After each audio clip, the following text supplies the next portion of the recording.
অনেকে তো গুমটা মৌলবীরা কইয়ালায় যে নবী 40 বছর বয়সে।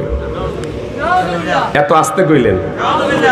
উনি যে নবী হবে এটা নাকি ওনার দেমাগে ছিল না, উনি জানতোই না যে উনি নবী হবে। আর একটু আস্তে কন।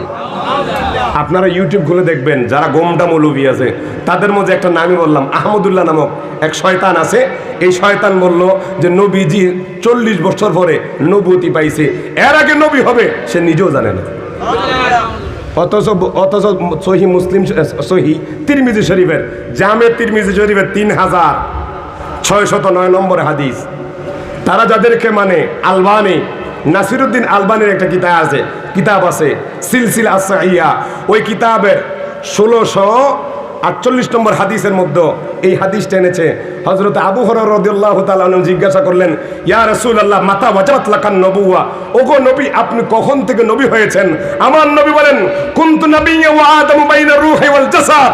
এই আবু হুরায়রা শোনো, আমি তখন থেকে নবী যখন আদম পানি এবং মাটির সাথে মিশ্রিত ছিল। সুবহানাল্লাহ। এই জন্য আমরা একটা গজল বলি, ওরে আল্লাহ যখন ছিল একা, নাহি ছিল কোন সখা, তখন আল্লাহ প্রকাশিতে চায়, আপন নূর হইতে খুদা হাবিবের নূর করলেন জুদা, জোশ মারিল এসেকের দরিয়ায়, ও গো সময় যায় পর দরুদ নবী বলেন পর দরুদ নবী মুস্তাফা, ও গো সময় যায় পর দরুদ নবী মুস্তাফা। আল্লাহ বানাইয়া আদমের হুকুম করে রুহু রে,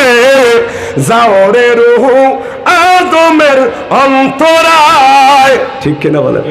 ওরে অন্ধকার দেখিয়া রুহু কাঁদিতেছে ওহো ওহো, অন্ধকারে থাকা ভীষণ দায়, ও গো সময় যায় পর দরুদ নবী বলেন পর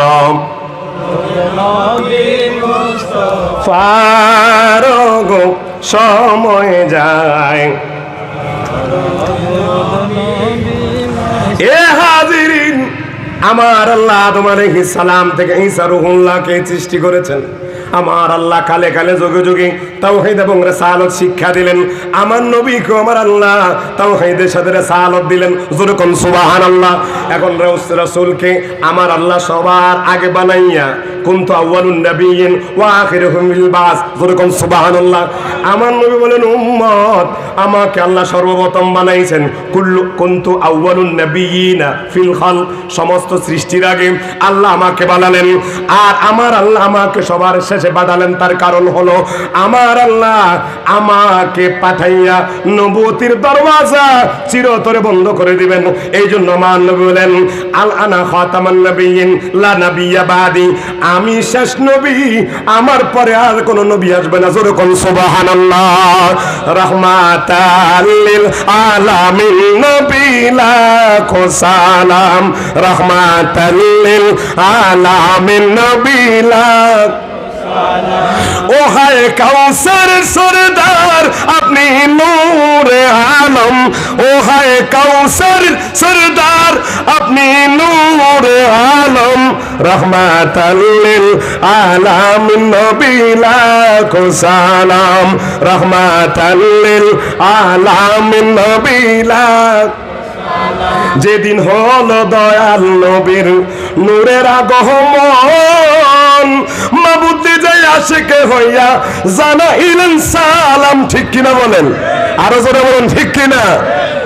আল্লাহ নবীকে সালাম দিয়েছেন, অন্য কোন নবীকে সালাম দেন নাই। জোরে কোন সুবহানাল্লাহ। কারণ কি জানেন? অন্যান্য নবীদেরকে আল্লাহ নবুয়তি দান করেছেন, রিসালাত দান করেছেন। কেউ যদি তাদেরকে গালি দিত তাদের মুখ দিয়ে আল্লাহ বলাইতেন। কিন্তু আমার মাহবুব নবীকে আল্লাহ দুনিয়াতে যখন পাঠালেন, কোন কাফির যদি আমার নবীর শানে গুস্তাখি করত, স্বয়ং আল্লাহ তার জবাব দিয়ে দিতেন। আরো জোরে কোন সুবহানাল্লাহ। তো এই নবীকে আঙ্গ মতো, এই নবীকে পেয়ে আমরা খুশি না বেজার? আরো জোরে কোন। হযরত ঈসা আলাইহিস সালাম তিনি যখন দেখলেন ইনজিল কিতাবের মধ্যে আমার নবীজির নাম মুসা আলাইহিস সালাম যখন দেখলেন তাওরাতে আমার নবীজির নাম, তখন মুসা আলাইহিস সালাম আল্লাহকে ডেকে বলে, ওগো আল্লাহ, তাওরাত দিয়েছো আমার উপরে, কিন্তু পাতায় পাতায় পাতায় পাতায় দেখতেছি একটা নাম আহমদ। এটা কে? জোরে কোন সুবহানাল্লাহ। আমার আল্লাহ কয়, ও মুসা, তোমাকে সৃষ্টি করতাম না যদি আমি এই আহমদ নামক লোকটাকে আমি না বানাইতাম। আরো জোরে কোন। ওরে বেহেশতেরই পাতায় পাতায় লতায় লতায় নবীর নাম, আর সে আল্লাহ নামের সাথে নবীর নামের মনোগ্রাম। আল্লাহ বেহেশত বানালেন নবীর প্রেমেতে, আল্লাহ হাসর করিবেন নবীর শান বুঝাতে, আল্লাহ হাসর করিবেন নবীর শান বুঝাতে। সালাতুনিয়া সালামুনিয়া आके आमद नौफलक मेराज ओ अंबिया वो औलिया मोहताज ओ सलातुनिया।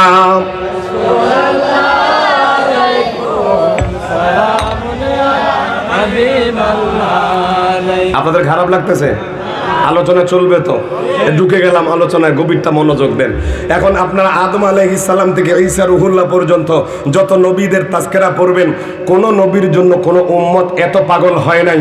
আমি আমার নবীর জন্য সাহাবায়ে কেরাম থেকে নিয়ে এই পর্যন্ত যত আশিক রাসূল আছে যত পাগল হয়েছে, কথা বলুন ঠিক কি না? তাদের মধ্যে হযরতে সিদ্দিক আকবর আমার নবীর প্রেমে বিমূঢ় ছিলেন, হযরতে মাওলা আলী শের খুদা নবীর প্রেমে বিমূঢ় ছিলেন, হযরতে উসমান জিন নুরাইন নবীর প্রেমে বিমূঢ় ছিলেন। তেমনি ভাবে হযরতে বেলাল হাফসি আমার নবীর প্রেমে জানও দিয়ে দিয়েছেন। আরেকটু জোরে কোন সুবহানাল্লাহ। এখন নবীর প্রেম শিখতে হবে সাহাবায়ে কেরাম থেকে, যেভাবে ভালোবেসেছেন আমার নবীকে, ঠিক আমরা ওইভাবে ভালোবাসলে নবীর মুহাব্বত যদি তাদের মতো করতে পারি, তাহলে আল্লাহর রাসূল আমাদের ভাঙ্গা করে দিদার দিয়ে দেবে। আর একটু মুহাব্বতে কোন এ হাজিরিন, হযরতে বিলালের মতো ভালোবাসা লাগবে আমার নবীজি সরকারে দো আলম নূরে মুজাসসাম নবীজি যখন ইন্তেকাল করলেন, দুনিয়ার হায়াত যখন শেষ, তিনি যখন আল্লাহর ডাকে সাড়া দিলেন। এখন অনেকে বলে নবী তো মাটির সাথে মরে পচে গলে মিশে গেছে, কোন দিকে যাব? সারা গায়ে ঘা, মলম লাগাবো কোথায়? এখনকার সময়ের মধ্যে যেইভাবে গোস্তাকে রাসূলরা আমাদের ঈমানকে এমন ভাবে হরণ করছে, চারিদিকে শুধু বাতিল আর বাতিল, ঈমান রাখাটা কঠিন হয়ে যাচ্ছে, ঠিক কিনা বলেন? আমার সন্তান, আপনার সন্তান আগে ছিল চাঁদপুরি, আগে ছিল অন্যান্য বিভিন্ন দরবার শরীফের সাথে সম্পৃক্ত, কিন্তু এখন আমার আপনার সন্তানরা চলে যাচ্ছে ওই মোবাইল ইউটিউব দেখে বাতিলদের আগ্রাসনে। কথা কোন ঠিক কিনা? এখন আমার আপনার রক্ত ঠিক নাই। আল্লাহ রাসূলের হাদিস, এমন একটা সময় আসবে মুসল্লি থাকবে মসজিদের মধ্যে, কিন্তু ইমানদার টোকায় পাওয়া যাবে না। দেখবেন সবাই নামাজের কথা কয়, রোজার কথা কয়, হজের কথা কয়, যাকাতের কথা কয়, যখনই নবী শানটা আসে মুখটা বাঁকা করে অন্যদিকে চলে যায়। আসেনি এগুলো গোস্তাকে রাসূল। আরে নামাজ রোজা হজ যাকাত দিয়ে কি হবে যদি নবীর মুহাব্বত অন্তরে না থাকে? কথা বলুন আরো জোরে কর। হযরতে বেলাল হাফসি আমার নবীজির প্রথম মুয়াজ্জিন, মারহাবা বলেন। কেমন ভালোবাসছেন!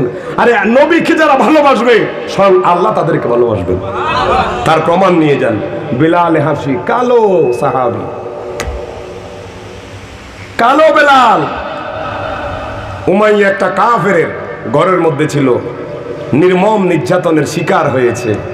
হযরতে আবু বকর সিদ্দিক তিনাকে ওখান থেকে আজাদ করে নবীর সামনে পেশ করে দিয়েছেন। যেরকম সুবহানাল্লাহ। মেরকাত শরীফের সরা, মেশকাত শরীফের সরা মেরকাতের মধ্যে ইমাম মোল্লা আলী কারি রহমতুল্লাহ আলাইহি তিনি লিখছেন, হযরতে বেলালকে আমার নবীজি আনলেন। আনার পরে হযরতে বেলালের কণ্ঠ ছিল অত্যন্ত মধুর, যদিও ছিল কালো কিন্তু কণ্ঠ ছিল অত্যন্ত মিষ্ট। তাকে আমার নবীজি সর্বপ্রথম মসজিদের মুয়াজ্জিন বানিয়ে দিয়েছেন। মুয়াজ্জিন আযান দিতেন হযরতে বেলাল। এ হাজিরিন,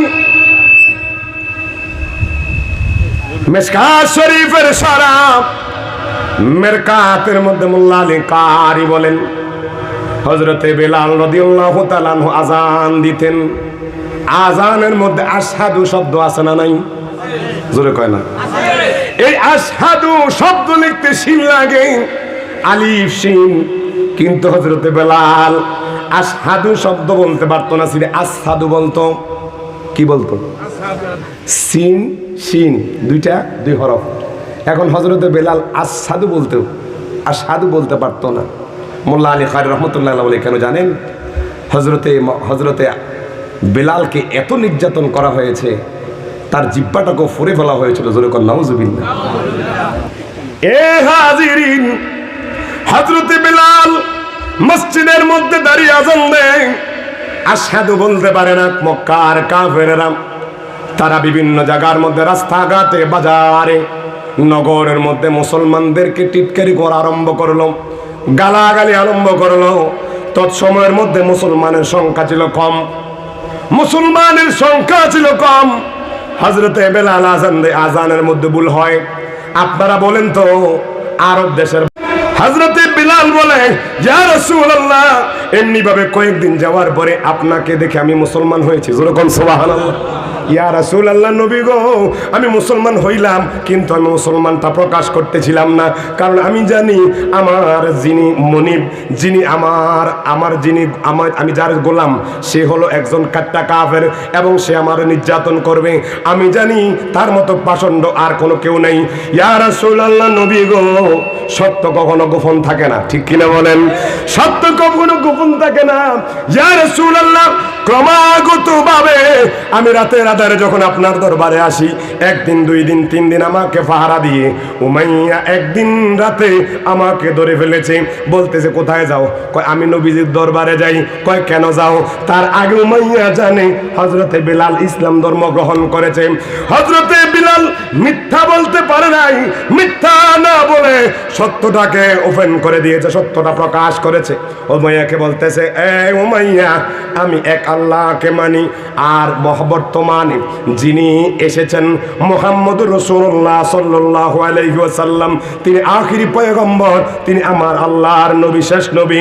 আমি ওই নবীর পরিমাণ এনেছি, এক আল্লাহর উপর বিশ্বাস করে আমি মুসলমান হয়েছে। যেরকম সুবহানাল্লাহ। উমাইয়া বলেন, তুমি আমার দাসী, তুমি আমার গোলাম। আমরা যার ইবাদত করি, যার পূজা করি, তার পূজা করতে হবে। তুমি মুহাম্মদের ধর্ম ছেড়ে দাও। কয়, না না না, যতদিন পর্যন্ত আমার দেহের প্রাণ থাকবে, ততদিন পর্যন্ত আমি আমার ইসলাম ধর্ম ছাড়বো না। বন্ধুরা রে, হযরতে বেলালের উপরে শুরু হয়ে গেল স্টিম রোলারের মতো অত্যাচার। বন্ধুরা, আমার নবীকে হযরতে বেলাল বলে, ইয়া রাসূলুল্লাহ, যেই দিন থেকে উমাইয়া শুনেছে আমি ইসলাম ধর্ম গ্রহণ করেছি, ওই দিন থেকে উমাইয়া আমার উপরে অত্যাচার শুরু করে দিয়েছে। ইয়া রাসূলুল্লাহ, যত অত্যাচার করে আমাকে জানতে চায়, আমাকে শুধু বলাতে চায় তুমি ইসলাম ধর্ম ত্যাগ করে বলো। ইয়া রাসূলুল্লাহ, আমার জবান থেকে এক কথাই বাইরে হচ্ছে, যতক্ষণ পর্যন্ত আমার দেহে প্রাণ থাকবে, ততক্ষণ পর্যন্ত আমি ইসলাম ধর্ম ত্যাগ করবো না। যেরকম সুবহানাল্লাহ, আল্লাহু আকবার বলেন।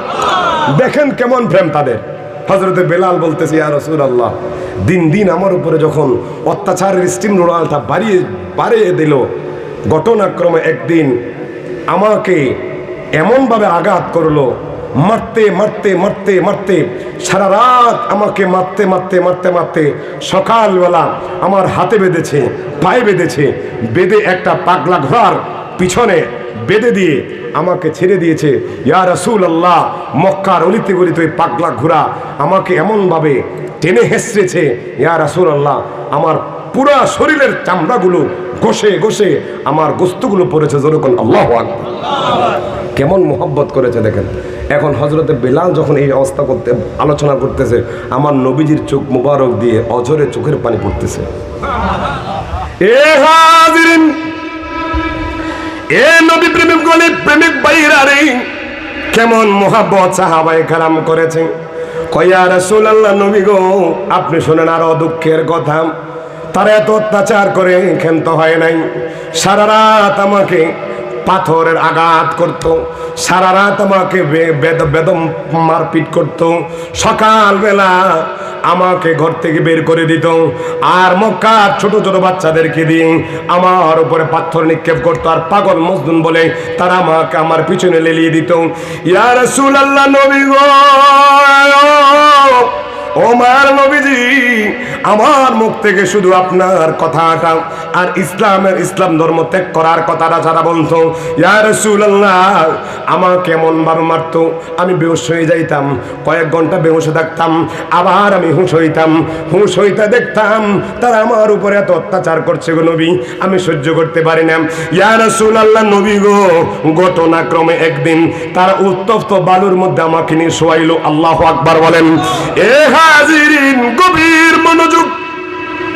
বিলাল বলে, ইয়া রাসূলুল্লাহ, নবী গো, ও আমার নবীজি, আমাকে কিছু খাইতে দিত না, দিনের পর দিন অত্যাচার করত। ঘটনাক্রমে একদিন আমাকে টেনে হেসড়ে তারা উত্তপ্ত বালুর কাছে নিয়ে গেছে।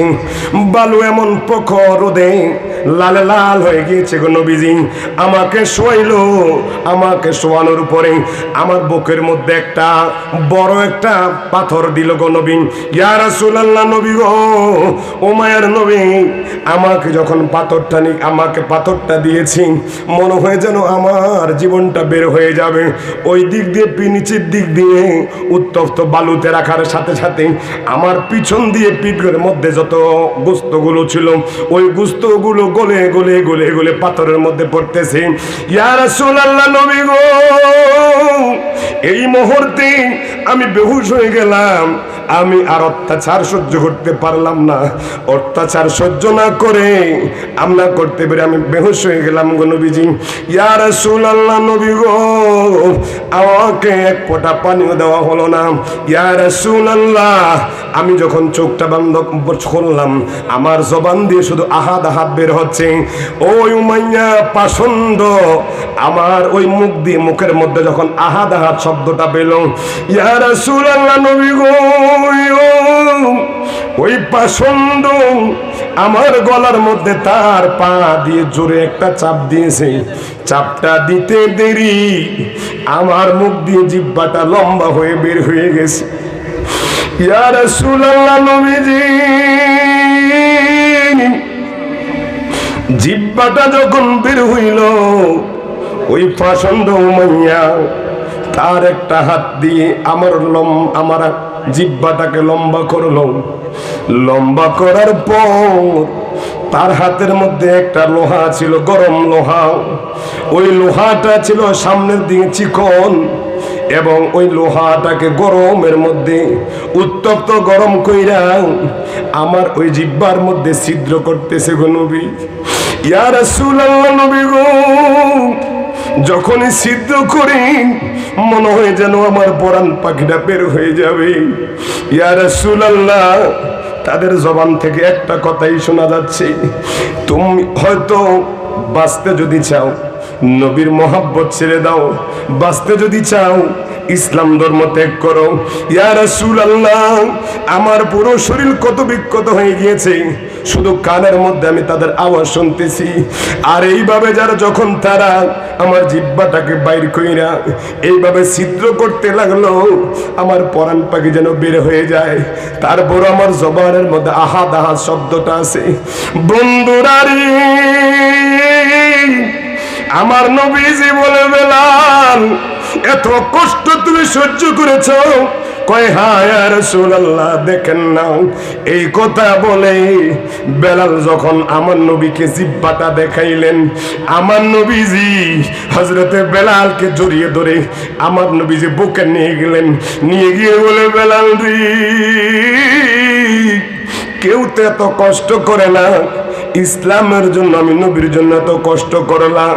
কয়, ইয়া রাসূলুল্লাহ, নবী গো, উমাইয়া আমাকে এত কষ্ট দিয়েছে, আমি সহ্য করেছি গো নবী, আমার এত কষ্ট লাগে নাই।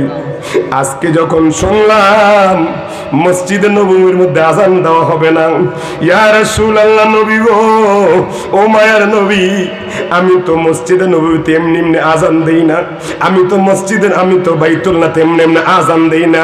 ইয়া রাসূলুল্লাহ, আমি যখন আশহাদু আল্লা ইলাহা ইল্লাল্লাহ বলি তখন আমার চেহারা দিকে একদিকে থাকে, যখন আমি আশহাদু আন্না মুহাম্মাদুর রাসূলুল্লাহ বলি তখন আমার চেহারাটা আপনার দিকে ফিরাইয়া নেই। কারণ আমার যত দুঃখ কষ্ট, আমার যত কষ্ট পেয়েছি গো নবী, আমি আপনার চেহারাটা দেখলেই আমার সকল কষ্টগুলো দূরীভূত হয়ে যায়। আল্লাহু আকবার। প্রেম কইরাছেন হযরত আলী, জামা পরতেন ৭০ তালি গো, ওরে আসর কাজা হইল তাহার, আসর কাজা হইল তাহার, তবু নবীকে ডাকলেন না। প্রেম তো আহা, প্রেম তো নবীর প্রেমিক যারা, দিশে হারা তারা মরণের ভয় করে না। প্রেম তো, এটা বলেন, প্রেম তো। হাজিরিন, আমার নবীজি হযরত বিলালের দুঃখের কথা শুনে নবীজি যখন তাকে টান দিয়ে বুকের মধ্যে নিলেন, আমার নবী বলতেছেন, বেলাল রে, ও বেলাল, অপেক্ষা করো, অপেক্ষা করো। তুমি যেমন আমাকে মোহাব্বত করো, আমিও তোমাকে মোহাব্বত করি। শুধু আমি মোহাব্বত করি না, লা মকামের খোদাও তোমাকে ভালোবাসে। যেরকম আল্লাহু আকবার, আর বলুন সুবহানাল্লাহ। তো যেই নবীর ভেকে ভালোবাসলে আল্লাহর ভালোবাসা পাওয়া যায়, ওই নবীকে ভালোবাসা দরকার, আছে না নাই? আর একটু মহব্বত বলে, আছে না নাই?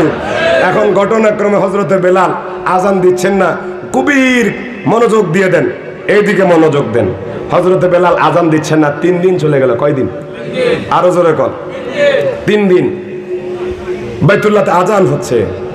এখন 3 দিন যাওয়ার পরে আল্লাহ হযরতে জিবরাইলকে আমার নবীর কাছে পাঠাইছেন। জোরে কোন সুবহানাল্লাহ।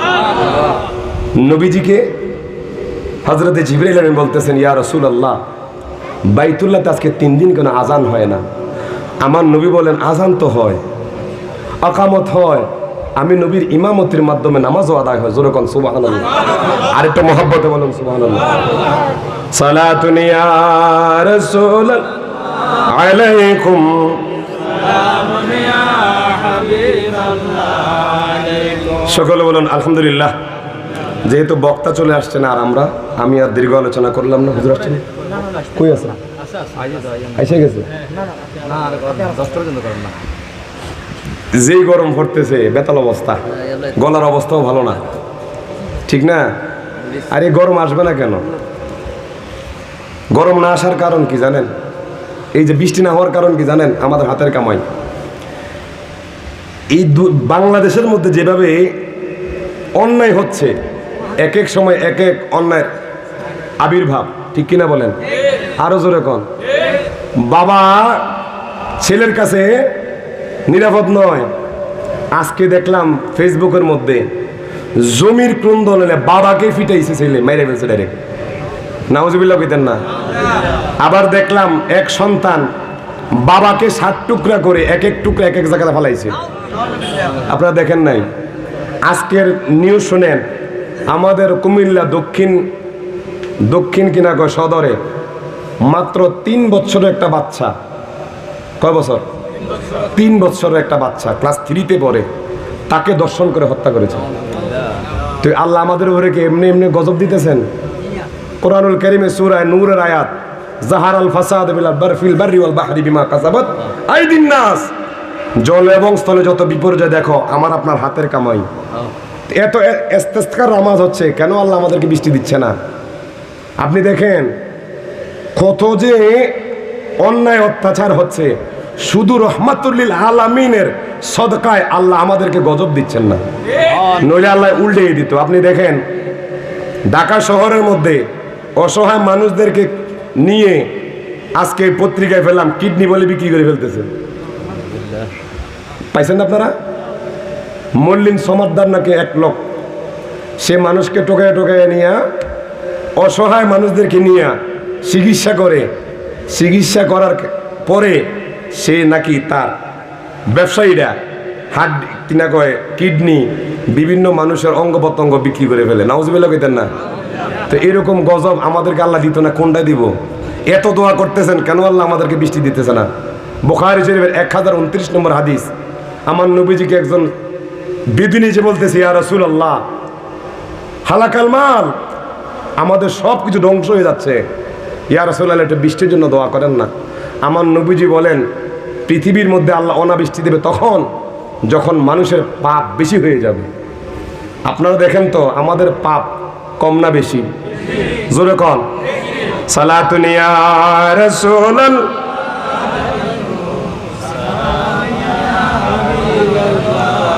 কিছু প্রশ্ন আসছে, হুজুর আস্তে আস্তে দিতে মনি দিয়ে দেই। আচ্ছা, প্রশ্নগুলো হলো এই, আমাদের বিশেষ করে যারা সুন্নি বক্তা আছে তাদের অনেকে ভুল ধরে, কোরআন তেলাওয়াত ভুল হয়, এরকম হয় না? অনেকে এরকম।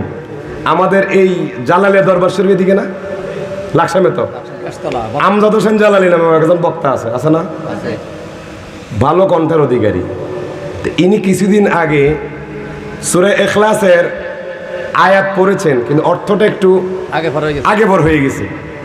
এইটা নিয়ে যে কি সমস্ত সমালোচনা, অর্থাৎ কুল হুয়াল্লাহু আহাদ, আল্লাহ এক এবং অদ্বিতীয়, আল্লাহুস সামাদ, তিনি কারো মুখাপেক্ষী নন, তিনি কেউ সবাই তিনার মুখাপেক্ষী, তিনি কারো মুখাপেক্ষী নন।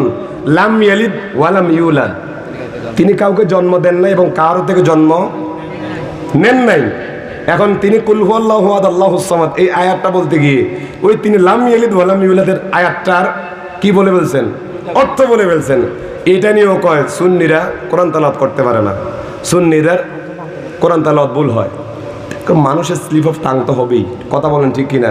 কিছুদিন আগে তাহিরি সাহেব হাদিসের একটা ইবারত বলতে গিয়ে জিয়ানে ছিল না, কিন্তু বলতে পারে নাই, পরক্ষণে আবার ঠিক করছে। কিন্তু এই মাত্র কয়েক সেকেন্ডের ভিডিও ক্লিপ তারা ভাইরাল করছে। তো আল্লাহ পাক যাদেরকে সম্মান দেয় তাদেরকে সম্মান বাড়ায় কে? আরো জোরে কন। আল্লাহ যাকে উপরের দিকে নিয়ে যায়, গোটা পৃথিবীর সকল মানুষ যদি নিয়ে নিচে টানে, নামবে? তো আল্লাহ পাক হেদায়েত দান করুক, আমিন কন। ও কিছুদিন আগে আবার একটা ডিবেট হয়েছিল, আহলে হাদিসের রাহুল ব্রাদার আর কে আলী হাসান ওসামা, দোনোরে জাহেল। কেন জানেন? আল্লাহ রসুলের হাদিস, তোমরা মুরুক্ষের সাথে তর্ক করতে যেও না, তোমরা মুরুক্ষের সাথে তর্ক করতে যেও না। কারণ এই রাহুল ব্রাদার হলো একটা বাংলা শিক্ষিত, আপনারা সবাই ইউটিউব দেখবেন, বিশেষ করে ফেসবুকে দেখবেন। সে আগে ছিল মোবাইল মেকার। আমরা আগে দেখতাম ছোট ছোট মেমোরি লোড দিতাম না কম্পিউটার দোকানে, সে ছিল ওই রকম মোবাইল মেকার। আর সে আসছে এখন বর্তমানে এই হুজুরদের ভুল ধরে হুজুরদের সাথে বহস করতে। তো হুজুরদের সাথে বহস করার মাধ্যমে ওহাবিদের একজন হুজুর আলী হাসান ওসামা, তার সাথে আর রাহুল ব্রাদারের সাথে দুজনের সাথে ডিবেট হয়েছে। এখন ডিবেট কি নিয়ে? তারাবির নামাজ 8 রাকাত না 20 রাকাত? আচ্ছা আপনারা বলেন তো, যারা এখানে আছেন সবাই 20 রাকাতের পক্ষে। আচ্ছা আপনাদেরকে যদি কেউ যদি এখানে এসে যদি লক্ষ টাকাও দেয় যে তোমরা 8 রাকাত পড়ো, আপনারা পড়বেন? আবার দেখেন যারা 8 রাকাত পড়ে তাদেরকে যদি আমরা লক্ষ টাকাও দিই, বিভিন্ন অফারও দিই, তারা 20 রাকাত পড়বে? তাহলে এটা দুই জাহেল মিলে মানুষকে হাসের একটা পাত্র বানাইছে। যারা 20 রাকাত তারাই পড়ে, তাদেরও হাদিস সহি, কিন্তু 8 রাকাত যারা পড়ে তারা তাহাজ্জুদের নামাজ নিয়ে তারাবিত লাগাইছে। তো যেই লোকটা ভালো করে এবারও তো পড়তে পারেন, আপনারা দেখবেন আলহামদুলিল্লাহ শব্দটা বলতে 33টা ভুল হয়েছে। এখন এই মোবাইল লোডওয়ালায়, মেমোরি লোডওয়ালায় যদি ফতুয়া দেয়, আচ্ছা বলেন তো এই ফতুয়া কি গ্রহণযোগ্য হবে? ওই দাঁতের ডাক্তারের মতো আর কি। দাঁতের ডাক্তারের কাছে যদি আপনি ফ্যাট ব্যথার কথা কন জীবনে ফ্যাট ব্যথা ভালো হইব? হ্যাঁ তো জানে দাঁতের ডাক্তারি। তখন দাঁতের ডাক্তারের কাছে যে কি আপনি কোরআন শরীফ পড়লে কি হবে? ও আমাদের দেশে একটা কথা আছে না, কামারে বাড়িতে কোরআন শরীফ পড়া। তো এই সমস্ত দুটোটাই জাহেল। কারণ জ্ঞান থাকলে এরকম মুরুক্ষের সাথে আরেকজন কখনো যেত না। আল্লাহ হেদায়েত দান করুক, আমিন কোন। আহা, আরো আসছে, ওহাবির পিছনে নামাজ পড়া যাবে কিনা ফতোয়া আমরা দিয়ে দিয়েছেন। তবে ফতোয়াটা একটু বিশ্লেষণ করে দেওয়া দরকার। আমরা ওহাবি কাদেরকে বলি এটা বুঝতে হবে। ওহাবি কাদেরকে বলা হয় এটা বুঝতে হবে। 1703 অথবা 9 খ্রিস্টাব্দে মক্কা শরীফের বর্তমানে যেটা রিয়াদ আছে ওইটার নাম ছিল কি জানেন? নজদ। নাম কি? নজদ। নারে তাকবীর, নারে রিসালাত, নারে গাসিয়াত, আহলে সুন্নাত ওয়াল জামাত, মাওলানা আফজল হোসেন রিশাদের আগমন মাহফিল কমিটির পক্ষ থেকে, এলাকাবাসীর পক্ষ থেকে। হুজুর বলেন, মুফতি বসো, আমি ছেড়ে দিতেছি। এই প্রশ্নগুলো ইনশাল্লাহ হুজুর দিয়ে দেবেন, আমার সময় যেহেতু নাই। ইনশাল্লাহ আমার আর সামনে গেলাম না। সালাতুন ইয়া রাসূল, হ্যাঁ তাই বলে দিতাম। আচ্ছা ঠিক আছে, শেষ করে দিতেছি। তো আল্লাহ পাক আমাদেরকে কবুল করুক, আমিন কোন। তাহলে কয়দিন আজান হয় নাই? আরো জোরে কোন। নবী বলতেছে 3 দিন আজান হয়েছে। আমার আল্লাহ জিব্রাইলকে বলতেছেন 3 দিনের আজানের আওয়াজ লা মোকামে যায় নাই। সুবহানাল্লাহ বলেন। কেন যায় না ইনশাআল্লাহ পরে আলোচনা হবে। ওমা তৌফিক ইল্লা বিল্লাহ। আসসালামু আলাইকুম ওয়া রাহমাতুল্লাহি ওয়া বারাকাতুহু।